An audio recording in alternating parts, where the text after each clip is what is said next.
কৃতজ্ঞতা। আজ এমন এক অকল্পনীয় ভয়াবহ পরিস্থিতি আপনাদের সমীপে উপস্থিত হয়েছি, যখন করোনা ভাইরাসের মহা দুর্যোগের কারণে সামনে বসে সরাসরি কথা বলার মতো পরিবেশ নেই। কোভিড-19 ভাইরাস দ্রুত ছড়িয়ে পড়ার মধ্যে দিয়ে বৈশ্বিক মহামারীতে রূপ নিয়েছে। অত্যন্ত পরিতাপের বিষয় যে 2 মাস সময় পেলেও সরকার সমস্যার দিকে কোনো মনোযোগ দেয়নি। উপদ্রুত দেশগুলো থেকে দেশে প্রত্যাবর্তনকারী প্রবাসী ভাই বোনদের বিশ্ব স্বাস্থ্য সংস্থার নির্দেশনা অনুসারে কোয়ারেন্টাইন করার সরকারি ব্যর্থতা প্রমাণ করে যে সমন্বয়হীনতা ও প্রস্তুতির অভাব দেশকে কতক্ষণ বিপদে ফেলতে পারে। মহাবিপদ মোকাবিলায় প্রস্তুতি নেই, সমন্বয় নেই, আক্রান্ত রোগী শনাক্তকরণের পর্যাপ্ত উপকরণ ও ব্যবস্থাপনা দেশে নেই চিকিৎসকদের রাখার ব্যবস্থা, নেই যথেষ্ট মাস্ক, স্যানিটাইজার ও ভেন্টিলেটর। পরীক্ষার ব্যবস্থা ছাড়া সরকার আক্রান্ত সংখ্যা যে তথ্য দিচ্ছে তা বিশ্বাসযোগ্যতা পাচ্ছে না। সরকারের পক্ষ থেকে টানা 2 দিন বলা হচ্ছে দেশে নতুন করে করোনা আক্রান্ত নেই, অথচ পত্র-পত্রিকা, টেলিভিশন, মিডিয়ায় প্রতিদিন সর্দি, জ্বর, কাশিতে মারা যাওয়ার খবর দিচ্ছে। করোনা ভাইরাসের উপসর্গ নিয়ে 24 ঘন্টায় 5 জনের মৃত্যুর সংখ্যা ছাপা হয়েছে আজকের খবরের কাগজে। এর মধ্যে বরিশাল শেরেবাংলা মেডিকেল কলেজ হাসপাতালে করোনা ইনফেকশন মারা গেছেন 2 জন। ঠাকুরগাঁও অসুস্থ ছেলেকে নিয়ে 5 হাসপাতালে ঘুরেও চিকিৎসা পাননি অসহায় পিতা। সরকারি ব্যবস্থাপনায় খিলগাঁও, তাঁততলার গোরস্থানে গোপনে লাশের জানাজা দাফন করা হচ্ছে। যারা মারা যাচ্ছে তাদের বাড়ি লকডাউন করা হচ্ছে। করোনার উপসর্গ নিয়ে হাসপাতাল থেকে হাসপাতালে রওনা দিয়ে বিনা চিকিৎসায় মারা যাচ্ছে। কি ভীতিকর পরিস্থিতি! ইলেকট্রনিক্স, প্রিন্ট মিডিয়ার খবরের সাথে সরকারের ব্রিফিং এ আকাশ পাতাল ব্যবধান। অবস্থানিষ্ঠ বর্তমান সরকারের পলিসি জনগণের কাছে একদম পরিষ্কার। No kit, no corona, no test, no corona, no patient, no corona. যে পলিসি করে ইতালি সরকার তাদের দেশে সর্বনাশ করেছে, বিচ্ছিন্ন হয়ে গেছে গোটা বিশ্ব থেকে, অথচ আমরাও সেই লুকানো পলিসি দিয়ে সবকিছু ম্যানেজ করতে চলেছি। উল্টা প্রাণঘাতী করোনা ভাইরাস সংক্রমণ নিয়ে সরকারের এই লুকানো পলিসি যাতে কেউ প্রকাশ না করতে পারে তার জন্য নানা রকমের অপচেষ্টা চলছে। এই লুকানো পলিসির নাম দিয়েছে গুজব। সুনীল বন্ধুরা, জাতির মহাবিপদের মুহূর্তে দুর্যোগ মোকাবিলায় কোনো সমন্বিত উদ্যোগ না নিয়ে উল্টো বাস্তবতা অস্বীকার করে।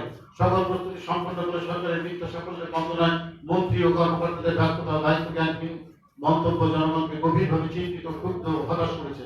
দেশে প্রথম করোনা আক্রান্ত রোগী শনাক্তের পর 3 সপ্তাহ অতিবাহিত হয়েছে। এরই মধ্যে দেশে শুরু হয়েছে ভাইরাসের সামাজিক সংক্রমণ। এই অবস্থাকে সরকার সর্বপরিসরে সামাজিক সংক্রমণ বলে উল্লেখ করেছে। এখন পর্যন্ত সংক্রমিত রোগীদের সংস্পর্শে আসা সবাইকে চিহ্নিত করে পরীক্ষার আওতায় আনা সম্ভব হয়নি। এছাড়া বিদেশ থেকে আসা সবার পরীক্ষা হয়নি। এই অচিহ্নিত রোগগুলি ভাইরাস সমাজে জ্যামিতিক হারে ছড়িয়ে যাওয়ার ঝুঁকি তৈরি করেছে। জানুয়ারির শেষ সপ্তাহ থেকে এই পর্যন্ত পথে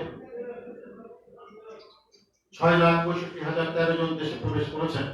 শেষ 2 সপ্তাহে এসেছেন 2 লাখ মানুষ। এছাড়া এ পর্যন্ত স্বাস্থ্য অধিদপ্তর ও আইইডিসিআর এর হট নাম্বারগুলো সহায়তা চেয়ে ফোন কল এসেছে 28,02,580 জন। এ পর্যন্ত পরীক্ষা করা হয়েছে মাত্র 1,076 জন। বাকি রোগদের ভেতর কতজন আক্রান্ত তা কেউ বলতে পারছে না। শনাক্তের বাইরে থাকা রোগগুলো সমাজে মেলামেশা করছে, নিজের অজান্তে ছড়িয়ে দিচ্ছে প্রাণঘাতী করোনা ভাইরাস। বিশেষজ্ঞরা সতর্ক করে দিয়ে বলেছেন, সরকারের ভূমিকা এবং জনগণের জীবনযাপন প্রক্রিয়ায় কয়েকদিনের মধ্যেই এটি চতুর্থ স্তর বা মহামারীতে পরিণত হতে পারে।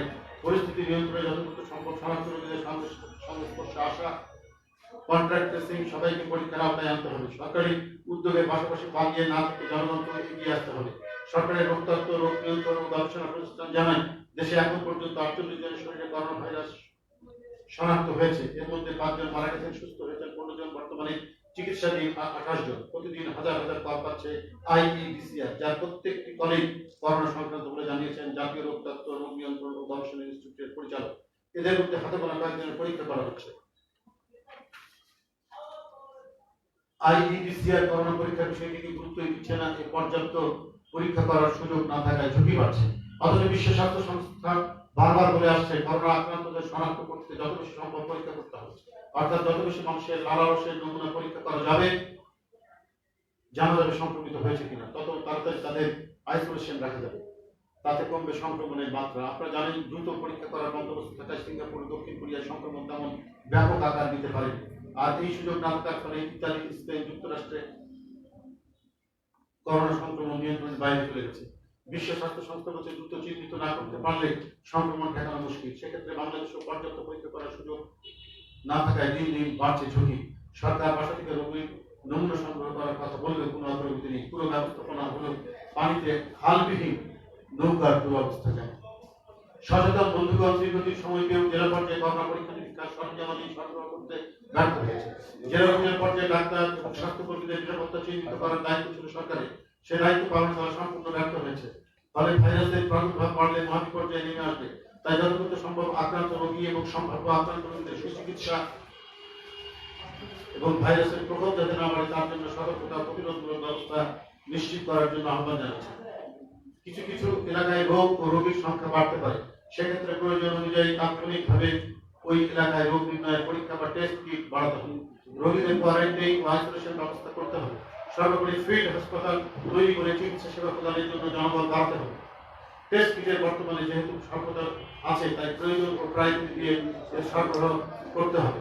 রোগ শনাক্তকরণ বা ট্রান্সমিশন যদি বাড়তে থাকে তবে লকডাউনের সময়সীমা দুটি ইনকিউবেশন পিরিয়ড অর্থাৎ 28 দিন পর্যন্ত হতে হবে। কেস যদি কমতে থাকে তবে লকডাউনের সময় কমতে পারে এবং 28 দিনের আগে যদি রোগীর সংখ্যা বাড়তে থাকে তবে লকডাউন আরো বাড়াতে হবে। চীনে এই লকডাউন কার্যকর হওয়ার কারণে এই রোগের বিস্তৃতি কমে এসেছে। অবিলম্বে দেশের সব জায়গায় বিনামূল্যে টেস্ট করার জন্য প্রয়োজনীয় কিট সহ বিভিন্ন সামগ্রী সরবরাহ ও তার ব্যবস্থাপনা নিশ্চিত করতে হবে। মাস্ক, সাবান, স্যানিটাইজার যোগান নিশ্চিত করতে হবে। কিট তৈরি কাঁচামাল আমদানির ক্ষেত্রে দ্রুত খালাস ও কর মুক্তির ব্যবস্থা করতে হবে। কোয়ারেন্টাইনের জন্য ঘনবসতিপূর্ণ এলাকা থেকে দূরে বড় হোটেল, মোটেল, রিসোর্ট সহ উপযোগী ভবনগুলো অস্থায়ীভাবে ব্যবহারের জন্য নির্দিষ্ট করতে হবে। দেশের বিভিন্ন অঞ্চলে স্টেডিয়াম, জিমনেশিয়াম, খালি ভবনে অস্থায়ী হাসপাতাল নির্মাণ করতে হবে। ডাক্তার, নার্স সহ স্বাস্থ্যকর্মীদের নিরাপদ পোশাক ও প্রয়োজনীয় উপকরণ সরবরাহ করতে হবে। স্বাস্থ্যকর্মীদের দীর্ঘমেয়াদী স্বাস্থ্যসেবা দেওয়ার জন্য দ্রুত প্রয়োজনীয় প্রশিক্ষণের আয়োজন করতে হবে। দেশের পোশাক কারখানা ব্যবহার করে স্বাস্থ্যকর্মীদের নিরাপত্তার জন্য পর্যাপ্ত পরিমাণে পিপিই, পার্সোনাল প্রোটেক্টিভ ইকুইপমেন্ট সরবরাহ করতে হবে। গণপরিবহন ও সংক্রমণের হটস্পট নিয়মিত জীবাণুমুক্ত করার ব্যবস্থা নিতে হবে। জেলখানায় ঝুঁকিপূর্ণ জনচাপ দূর করে প্রয়োজনীয় নিরাপত্তার ব্যবস্থা করতে হবে। জনচাপ কমাতে বিনা বিচারে আটক, বয়স্ক ও মেয়াদোত্তীর্ণদের মুক্তি দিতে হবে। ছিন্নমূল ভাসমান মানুষদের জন্য নিরাপদ স্থানে আশ্রয় শিবির করে তাদেরকে সরিয়ে দিতে হবে। গাদাগাদিভাবে বাস করা বস্তিবাসীদের নিরাপত্তায় প্রতিটি বস্তিতে পরিচ্ছন্নতার উপকরণ সরবরাহ এবং করোনা মনিটরিং সেল স্থাপন করতে হবে। রোহিঙ্গা আশ্রয় কেন্দ্র একই রকম নিরাপত্তা ব্যবস্থা নিশ্চিত করতে হবে। সুপ্রিয় বন্ধুরা, করোনা পরিস্থিতি চরম অবনতি হতে পারে, সাহসিকতা বিবেচনা রেখেই আগে থেকে প্রস্তুতি নিতে হবে। দিন আনি দিন খাওয়া পরিবারগুলো খাদ্য সংকট আগামীতে আরো বাড়বে। সেই সংকট যেন বড় বিপদ না হয়ে উঠে সেদিকে খেয়াল রাখতে হবে। জরুরি ভিত্তিতে খেটে খাওয়া মানুষকে খাদ্য সরবরাহ নিশ্চিত করতে হবে, প্রণোদনা বাড়াতে হবে। যুক্তরাষ্ট্রের ইলিনয় স্টেট ইউনিভার্সিটি রাজনীতি সরকার বিভাগের ডিস্টিংগুইশড প্রফেসর এবং আটলান্টিক কাউন্সিলের অনাবাসিক সিনিয়র ফেলো আলিয়াস বলেছেন, করোনা ভাইরাসের কারণে সারা পৃথিবীর অর্থনীতি এখন সংকটের মুখে। বৈশ্বিক মহামন্দার আশঙ্কা করছেন অর্থনীতিবিদরা। অনুমান করা হচ্ছে এই অবস্থা মোকাবেলা করতে দরকার হবে $10 ট্রিলিয়ন।